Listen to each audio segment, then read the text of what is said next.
One.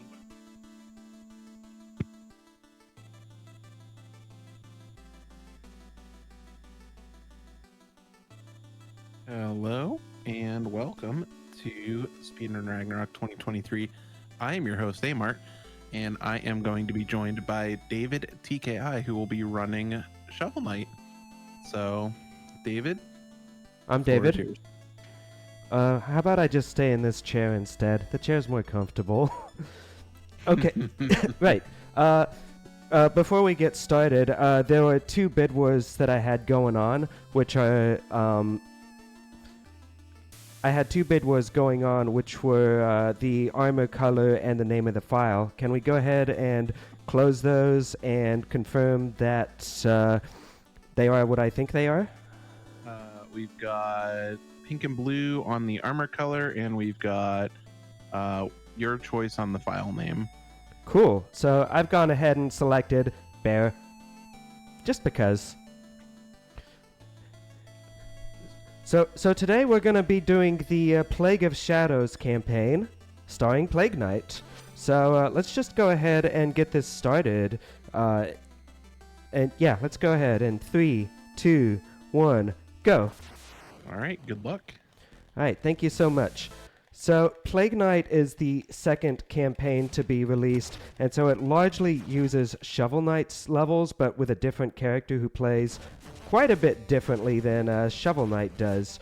So Plague Knight's main mechanics are going to be that he can charge up his attack and do this little burst. So, well, naturally it causes him to fly through the air, so we're going to be using that to fly through these levels, literally. And I think normally you're only supposed to get like maybe one burst per jump, but there's a split second after a burst where I press the button again to actually start charging up another burst, which leads to me using this burst jump burst animation a lot. The burst does the slime. You are my nemesis. I do not appreciate this. Those slimes are random. Yeah, any Zelda 2 player will recognize that slimes are not your friend. They're random. Awesome looking NES game. Yeah, sure, NES game. The NES could, except, you know, the NES can't pull off parallax scrolling like this. Oh, right, I've got a little trick that I'm going to do here. If you burst off the screen to the left there, you kind of warp through a couple of screens. And while it was a bug in earlier versions of the game, Yacht Club Games decided to just kind of make it official and leave it in, so now it's a secret. Black Knight, he's a pain. We're just going to put him in this corner here, stun lock him, and make him think about what he's done, all the runs that he's ruined. Gotta time that very carefully.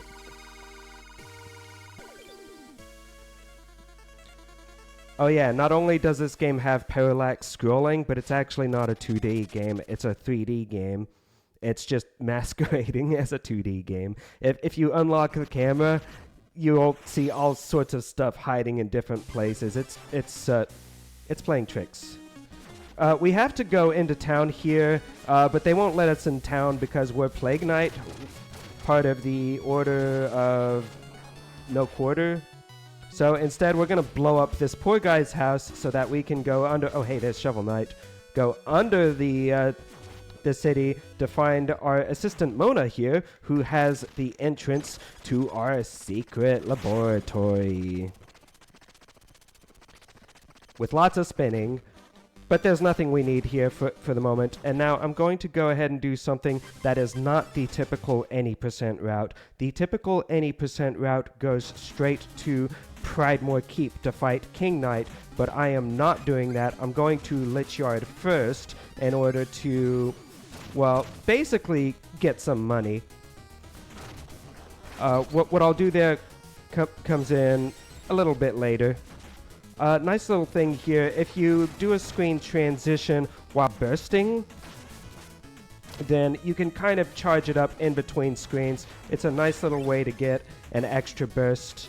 I haven't talked too much about the other core mechanic of this game, and that's largely because it's not really going to come into play.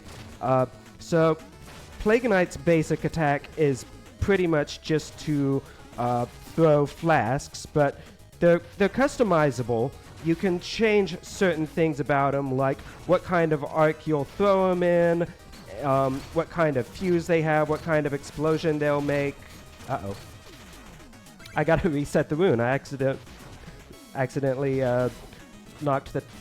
Frogs are my enemies too! Okay. Everything's fine. It's alright. Plague is chaotic. There's health here. Everything is okay. It's okay. I swear, I am not running on tiredness and nerves, and it's a lie, okay? How are you, Amart? I am doing fantastic, and you know what? So are you. I haven't died yet, so everything's fine. Oh, this room's dark, but thankfully it's a lot easier as Plague Knight. Go ahead and do a burst right before you transition into this boss fight, which will get you onto the upper platform. And this is a very specific fight. Plague Knight's default loadout isn't very good for this fight usually because he can only throw his flasks downward, and Spectre has a tendency to go upward a lot, but you can burst above him and just kind of keep throwing flasks at him as long as you know how he'll react to your shots. So that was an okay fight. You know, Spectre is a fight that really calls for a lob arc sometimes, and lob arc is something where you can change your thing to throw upwards.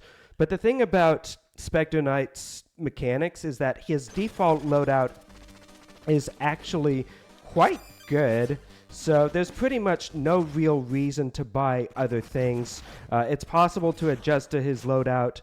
There's one other loadout that is maybe used in 100% or New Game Plus, but it takes too long to get that loadout for it to be worth it. So I did Lich Yard first, and the reason I did that is because I got a little money bonus at the end for beating the level. So now I'm going into Pridemore Keep with a little money. So in the regular Shovel Knight campaign, Shovel Knight could go into some side rooms to get these sub-weapons called relics, and so Plague Knight can do the same thing too, but Plague Knight's relics are Arcana, because for Plague Knight they're called Arcana. They're quite a bit more expensive than Shovel Knight's, and so Plague Knight is supposed to have an additional option of going to a side room, finding Shovel Knight's relics, and then trading them to Chester here for the Arcana inside. But I'm not going to do that. I'm going to pay the gold instead for this Arcana that is not gotten in the world record any % route, but is gotten in the tool-assisted speedrun. And this is a sub-weapon called Big Boom. And so, say it loud with me. I love Big Boom! I love Big Boom. Yeah, exactly. So, Big Boom is fairly simple. It's got a lob arc, so you can throw it upwards, and so that gets rid of one of Plague Knight's weaknesses. But the other is that the explosion at the end is very large. And so, yeah, Plague Knight's regular flasks are... Okay. The angle on that was weird.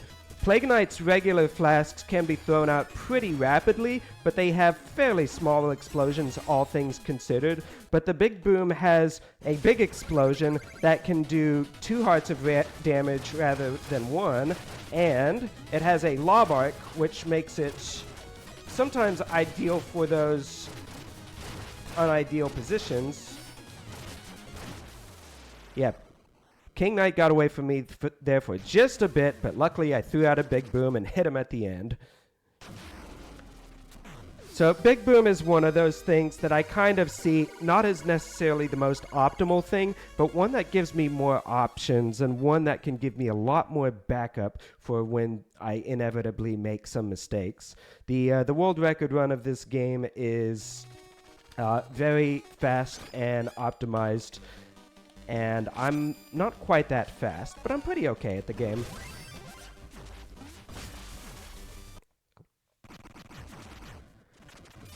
Yeah, so the next level in World 2, the level order isn't going to matter very much. We're not picking up any sub-weapons or upgrades in this world, so we're just going to go map order, whatever's shortest. And so we're going to get to the Explodatorium, which is, you know, the best named level of all time.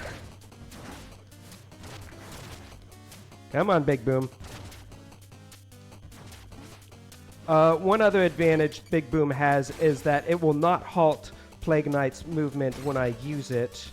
The regular weapon tends to halt my movement, so Big Boom is a nice little option there occasionally if things line up. Rats. It's okay, everything's fine. Everything's fine. Everything's fine. I don't know what you're talking about. Didn't make it. Alright. Burst, jump, burst, throw a weapon to halt my momentum, which normally you don't want to do, but ow. But it gives me enough airtime to just barely make it somewhere. Another nice thing about the burst is that it does give you some temporary iframes when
pretty quickly.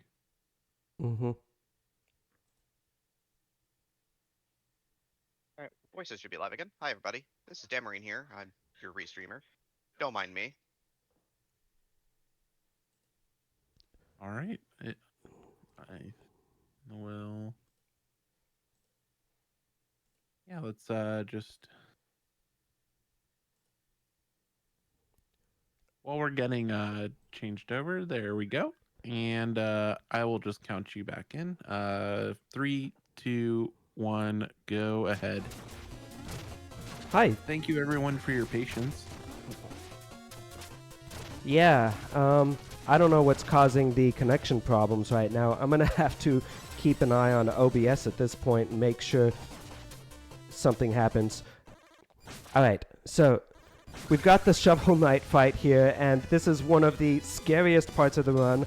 I'm going to lure him over to the right here and constantly spam grenades and hope that he doesn't escape. He's doing an anchor! He's doing it! That's one of the ways he can get out.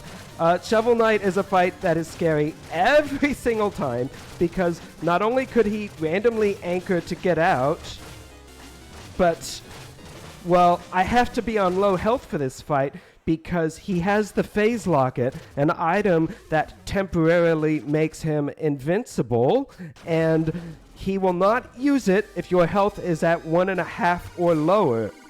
So you have to watch your health carefully and go into the fight with low health on purpose so that he won't phase lock it, and then lock him into the corner and hope he doesn't get out.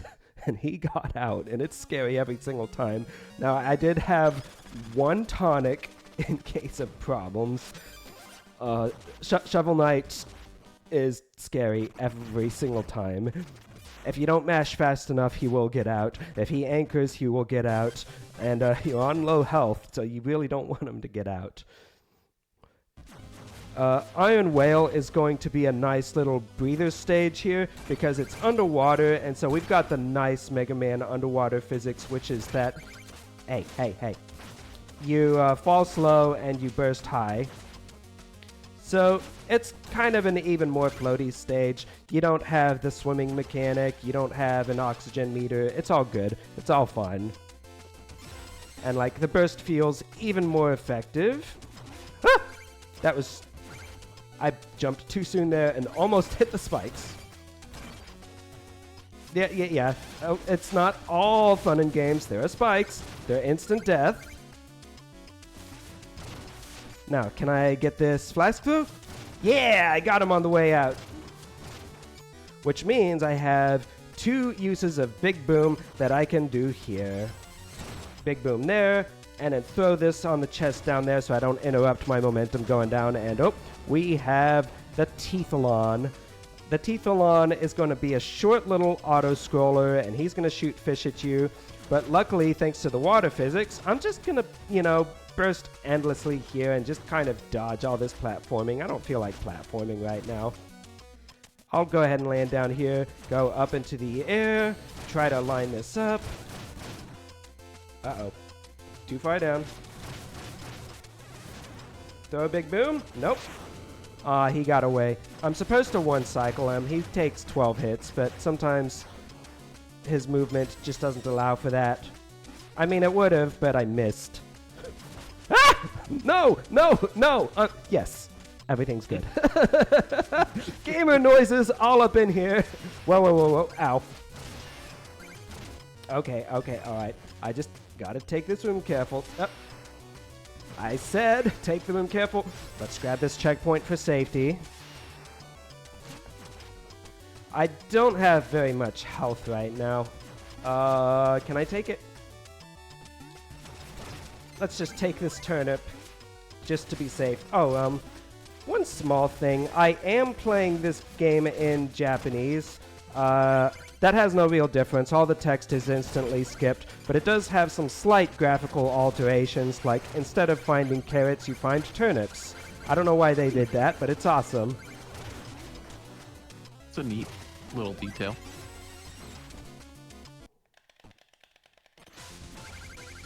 Anyways, we got the Treasure Knight fight. He's pretty random. He throws out the anchor. Sometimes he pulls himself along it, sometimes he doesn't. And sometimes he pulls himself to the ceiling and sometimes doesn't. You don't want to kill him while he's on the ceiling because when you take him out, he's going to have a falling animation and you won't do your victory dance until he finishes falling. But if he's way up high, he falls very slowly. Keeping an eye on that OBS. No disconnection. Everything's going to be fine, I promise. We're not going to have any more problems.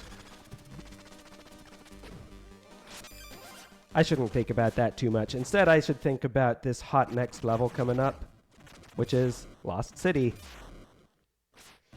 Lost City is definitely quite a bit easier as Plague Knight than it is as Shovel Knight. First, Big Boom here, and that's one of those really nice things about Big Boom, is that it can take out 3 blocks at once, whereas the regular thing only takes out 1. So there's a beetle there that I'm supposed to use to travel along this room and go through it, but you know, Plague Knight can just fly through the whole thing. Naturally, Shovel Knight himself does have a skip for the beetle that's quite a bit more difficult. So, whoa, dodging that. So yeah, thank goodness that we are a Plague, and some of those skips are just a lot easier. So yeah, if you've played the Shovel Knight campaign, then the Plague Knight campaign is largely just the same levels except you're Plague Knight. And so if you have, maybe you're not too interested in the Spectre and King Knight campaigns, but the Spectre and King Knight campaigns did complete level redesigns to account for the characters' skills. So those are like whole new games. Nice little big boom strat here. Big boom this guy so that I can go right through him without a damage boost. I haven't talked about Plague Knight's damage boosts yet. In a lot of ways, his are the most useful because he gets knocked back way further than any other knight does. But you can pretty much control for them by just facing whatever direction you don't want to go. He's always knocked backwards. So we've got Mole Knight here, who's the same every time. He's going to go back and forth there, big boom, and he's gone. Big boom can take quite a while to land sometimes, but if you're flat up against a wall, then sometimes it will instantly explode. There's also a nice little benefit where it will instantly accelerate you to terminal velocity. I haven't talked too much about the plot of the game just yet. So Plague Knight is collecting all these essences from the other knights of No Quarter to make the ultimate potion, and he's doing so with his assistant Mona, who is the best girl, and Plague Knight is feeling very shy and awkward around her, but is using her help to make this ultimate potion for some sort of nefarious deed of some sort. But yeah, a little moment there where the lights went out and then Percy interrupted the darkness. Nothing weird going on there. We get to World 3, and this time we do want to go to Flying Machine first, and that's because Flying Machine is going to... Uh-oh. I was not supposed to throw the flask there. It made me go right past the ladder without grabbing it. This... Okay, fine. I'll just go this way. It's okay. Everything's fine. Plague Knight's movement is very chaotic and sometimes difficult to do. But it's fine. Everything's okay. I haven't died yet, so that's a huge plus, which I usually expect a couple of deaths per run. Come on, let me damage boost. Good. Alright, we made it to the checkpoint. Damage boost over here, which allows me to go past the cannonballs. And then we've got the Dinghy Dropper mini boss here. We'll line up here, throw bombs at him. Big boom. 1, 2, 3. Big. Fine, 2 more. I threw the big boom the wrong way. So for this secret passage here, we're going to have to go high enough in order to get past the fans. And again, we're not picking up Shovel Knight's relic in order to get the Arcana that's here for us. So we have to pay 9,000 for the Staff of Striking. And the Staff of Striking is basically our DPS sub-weapon. It's very useful for putting out a lot of damage very quickly. For now, we'll stay on Big Boom. We would normally use Staff of Striking on that block in any percent because it comes out quick. Okay, fine. Y'all get the Big Boom. And we're past. Triple Jawa Room is never friendly, so as long as I get past without a death, everything's good. We've got an auto-scroller here, so Amart, anything you would like to say? Just really quick, we added a few new polls very recently for the upcoming Phantasy Star 4 run. So we have a poll going up for what gets randomized, which we could either randomize the abilities or the classes. We also have the party selection, and we have 5 different options for that. And also the game mode, which has Voyage, Boss Hunt, Ring Hunt, Wonder, and Hunter's Mark. So please go and check that out. Also, we have a couple of targets to hit. We have a target for Dragon Quest Rescuing the Princess, which we need $200 to hit that target. And also for Phantasy Star 4, the 100% clear is a $250 target. So please go and check out the campaign. Donate if you are able to. Take this as an absolutely wonderful organization. And if you would like to check out what they do, please consider stopping over at their website, takethis.org. They have so many wonderful resources that have helped many people, including myself. So yes, please check them out and check out the campaign. So back to you. All right, thank you so much. Yeah, the rest of that level went by pretty quickly, death in the auto-scroller notwithstanding. So we've got the Propeller Knight fight. There's a fast version and a slow version. I'm going to do the slow version, which involves only doing 7 damage in this first set of lunges. That way he does a third set. Unfortunately, I messed up some of it, but shoot. Okay, all right, wait for him to come down, and then just throw these from up here. Good. All right, and then woo, I fell. That's all right. If there's a double KO, it goes to the player's favor. I've fallen and I can't get up. Speaking of targets, I do want to mention something that's coming up at the end of the game, and it's not an official bid war or donation target or anything, but one of the final bosses has something that we call the Luigi kill. Now, I don't normally go for this because it's slower than just fighting the boss, but if you want to see the Luigi kill, please let me know in a donation comment. So in the meantime, we've got Black Knight 2, which hopefully it goes the same way Black Knight 1 did, but he's a little more prone to escaping, and he has a lot more health, so just time this carefully. Uh-oh, he's out. If he gets away, then throw Big Boom at him, but if he's close, then use the Staff of Striking against him, and a burst will almost always hit him, so he got out, but I backed it up okay. So that's a kill that I like to see. But he was talking to Mona about something, and, well, there was a little bit of suspicion from Plague Knight about that. But when we come back to the lab, we're going to find that Mona is no longer here. So Percy's going to take her spot as assistant for now. Percy's a good horse. Alright, so with Staff of Striking and Big Boom, we're going to go ahead and go to Stranded Ship, the ice level, which thankfully the ice physics aren't really going to come into play very much, because we're just bursting over most of this stuff. But let's see.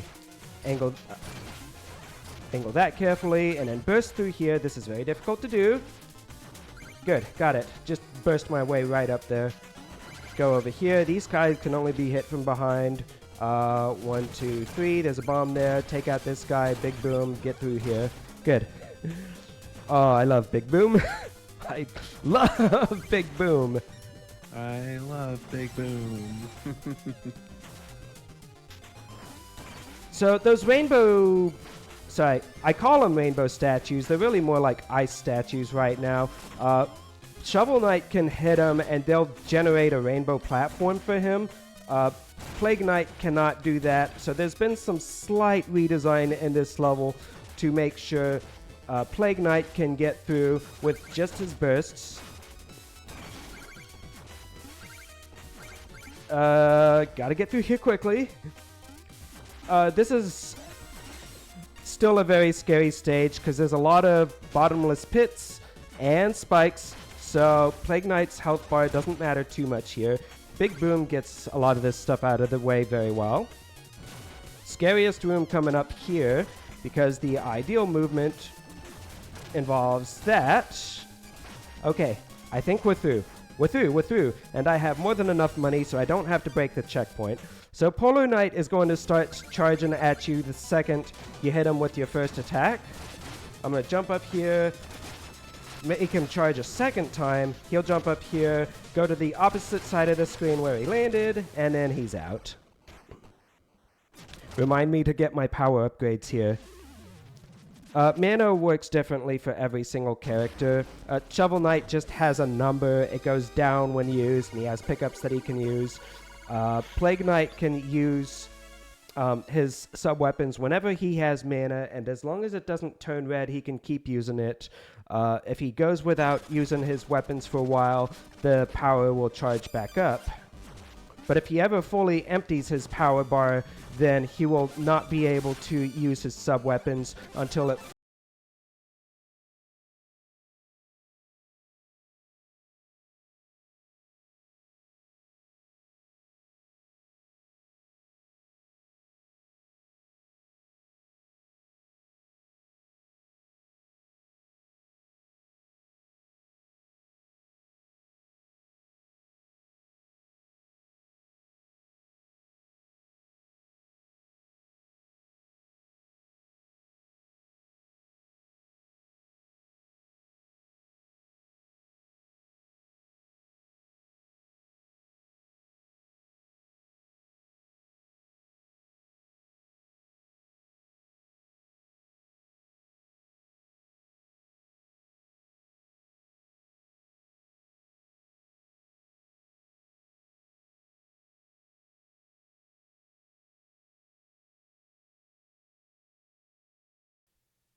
Are you gonna flip us back? Yay. Okay. Feel free to go. I'll count you down. 3, 2, 1. Go ahead. All right. Yeah. It's one of those days, it seems. Okay. So Clock Tower. I'm not sure what to say about this stage because it's got a lot of conveyor belts that naturally we're not getting on because it's faster to just fly, usually. 2 staff of striking there.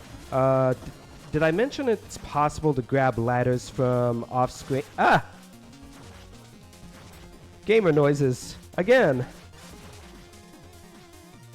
Daggers. Those daggers are random. They do not... They are not your friend. There is... What's there to say about this level? There's a very neat upgrade in this level. I think it's the one where the potion of running is, that you can use to just kind of run at a high speed for a long time. But I think it's roughly the same as just bursting, so it's only useful in specific scenarios. Also, that was supposed to be an auto-scroller that I kind of just skipped past by damage boosting through everything. I'm gonna need to be careful on this screen. Whoop. Okay, we're fine. Everything's fine. Yeah, got another quick auto-scroller here. Any words, Amart?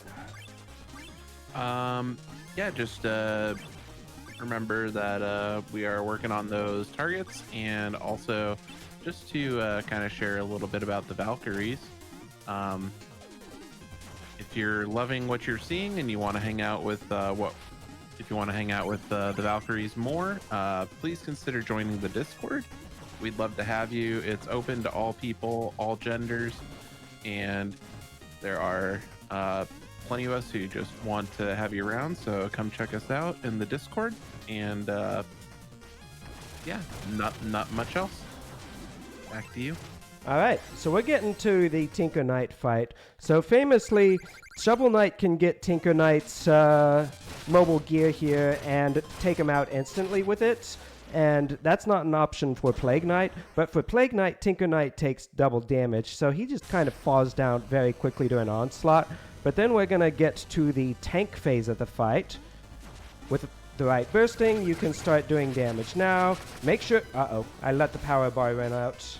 I wasn't supposed to do that because now I can't use Staff of Striking again, but I did enough damage to make it so that he didn't slam into the wall again.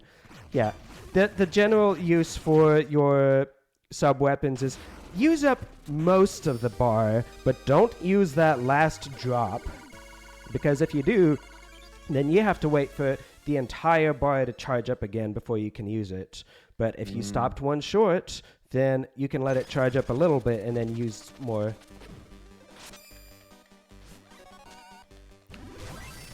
Alright, now Plague Knight is most of the way to creating the ultimate potion. He has 8 out of the 9 essences that he requires. The last essence that he requires is with the big bad of the game, the Enchantress. So, he's going to go there because he still really wants to accomplish his nefarious goal with the ultimate potion that can grant whatever his wish is. So we'll go ahead and go to Tower 1, which if bitrate suffers on this level, I'm sorry. This level is well known for basically doing a lot of compression stuff. But it's supposed to be kind of an exploration of everything you've learned throughout the game. You'll see various mechanics, pots from Pridemore Keep, crushers from...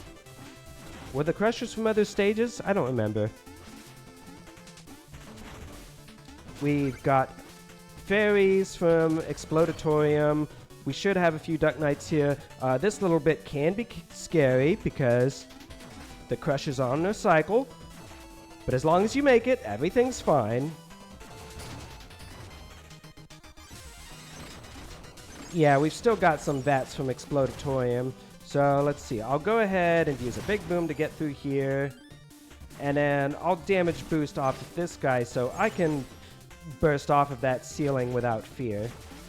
Be careful with the big boom here because it's possible to blow out that bottom block and then accidentally fall to your doom onto some spikes. And then we've got dark rooms from Lichyard. But we're also going to have a Jawa.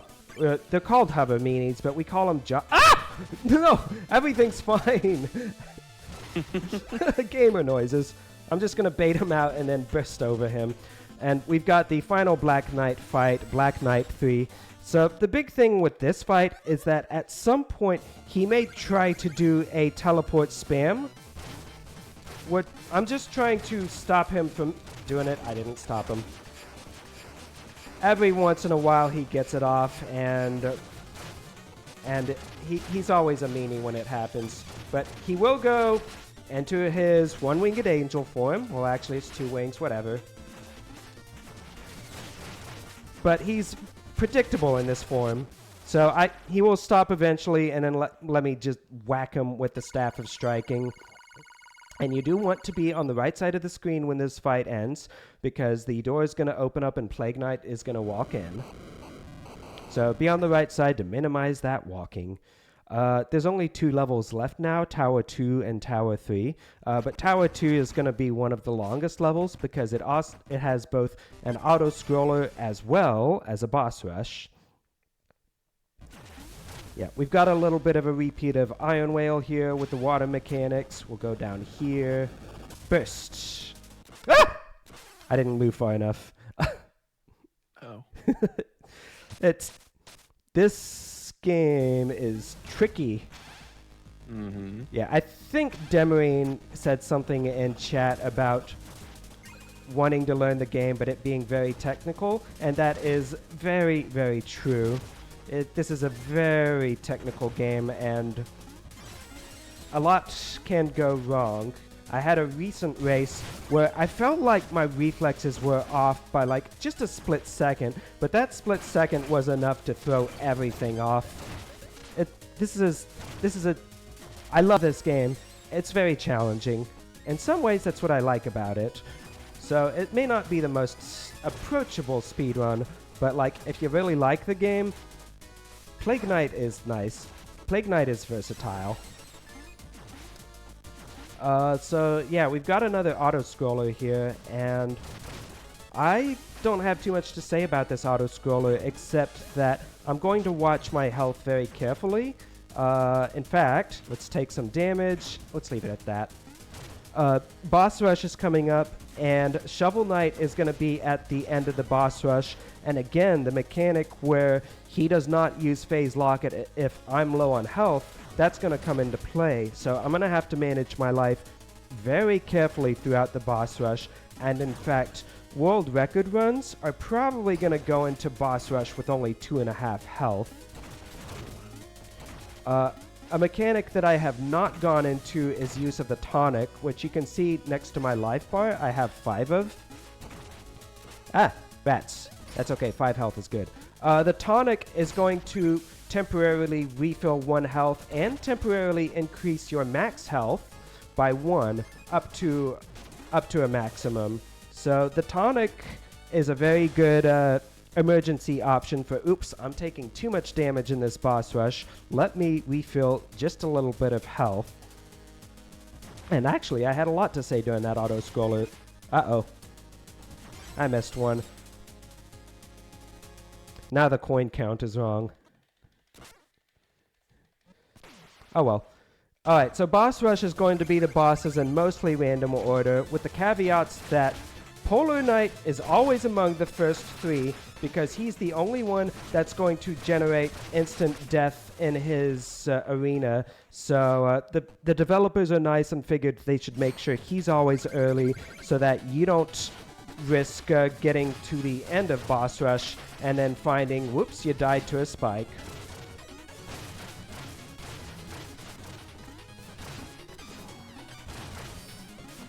This King Knight is not going very well. In fact, I have to be very careful. Okay, good.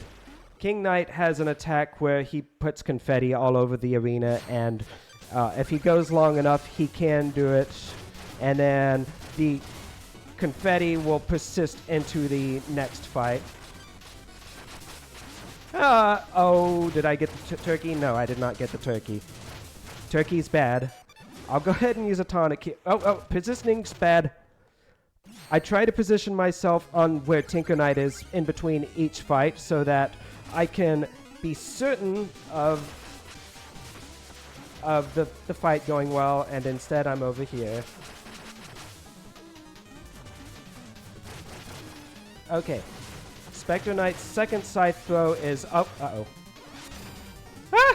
I'm fine! I'm fine! Big boom for the finish. Okay.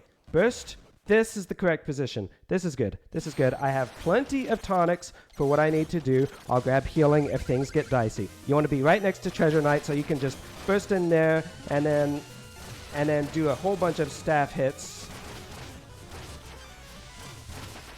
Finish him with a big boom and some strikes. At the beginning of each of these fights, you are invincible for just a split second, so that allows you to get into position for whatever you need, or just do a bunch of... Uh-oh. Let's... This will be fine. I'll just let him go up there and then finish him off like that.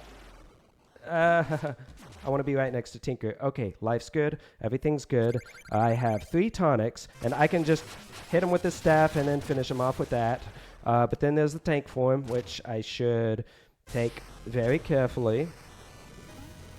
So, since I'm no longer above Shovel Knight and the arena is different, the Shovel Knight fight is going to be quite a bit different from the Explodatorium fight. So I'll just hang out on the right side here to bait him this way and let my power recharge. But I'm going to have to alternate Flask Throw. He got out. Okay. You're supposed to alternate Flask Throw, Staff in order to keep him in a corner, Timer Burst with his use of the heal in order to keep him stun locked perpetually.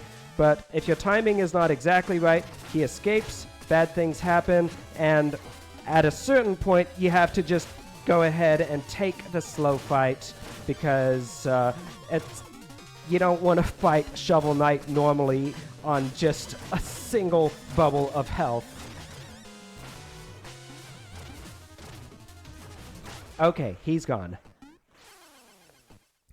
So while we wait for Tower 3 to begin, any final words, Amart?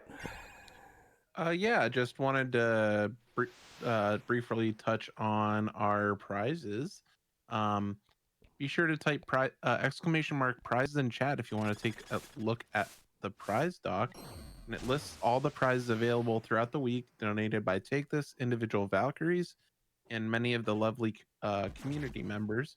Today we have a limited edition Psychomancer pin from Take This, a Hollow Knight vinyl decal from Waffle Crone, a Dragon Quest framed oil painting from Lady Ariana. That looks awesome, by the way.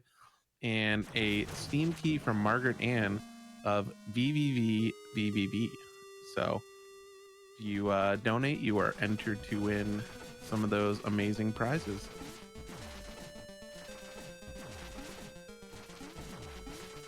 Alright, there's not going to be too much going on for the final stage here. Just bait these blocks out of the way. And then burst your way through here. And then there's going to be a room where a bunch of blocks show up. And you want to memorize the position of the blocks, except if you just do a burst and a jump, then you'll always land true and the blocks will never be a problem. So we're going to have a 3-phase final fight here. First, we start with phase 1, the Enchantress. 1, 2, 3, take a damage boost, burst. 1, 2, 3, hit her with the staff. Hit her with the staff some more, and then try to hit her as she's doing this burst around, which is random. But you can take a damage boost and finish her off under the stage. And yeah, Plague Knight will then get his final essence that he needs to complete the ultimate potion. But it's going to be pretty unstable. And Black Knight's going to bring Mona right here so that she can say, wait, Plague Knight, stop. You must stop this. And Plague Knight will be like, no, I must do this to get what I want. But then the unstableness of the potion will cause Plague Knight to fight Dark Plague Knight. Which is pretty much just the Plague Knight fight from the original campaign, except now you're doing it here.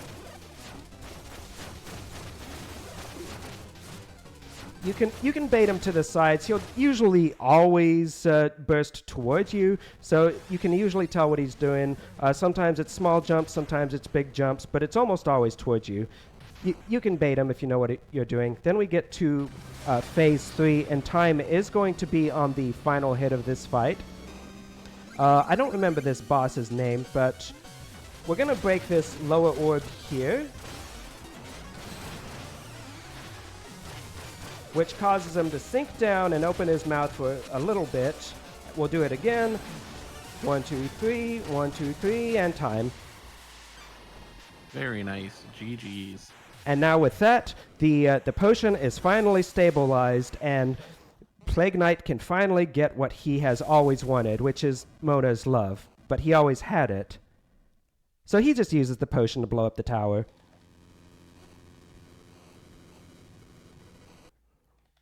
So yeah, I'll go ahead and get through this ending credits very quickly so that we can end on a good note with the end screen, which gives Plague Knight probably the happiest ending of any of the campaigns.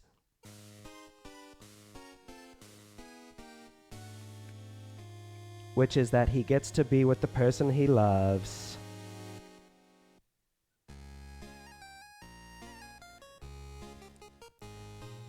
And that is it for Shovel Knight Plague of Shadows. The end. Thank you so much for having me, everyone.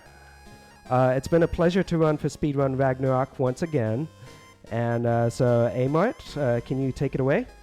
Yeah, thank you for bringing Shovel Knight to the event. Where can we find you? Oh, I stream occasionally at twitch.tv/davidtki. I haven't been streaming as much lately, but I'm hoping to change that again pretty soon. For the most part, you'll see me speedrunning whatever I feel like on any given day, almost always practicing for some sort of upcoming marathon. So, for example, Questing for Glory 6 is going to come in a week or two, and I'll be practicing for that. Awesome. Well, we appreciate you bringing your talents to the Speedrun Ragnarok stage, and I don't have anything else to add, but do not go anywhere. We will be back with some, let me just make sure I get this right, Hello Kitty roller rescue with Linka Meister, so don't go anywhere. We'll be right back.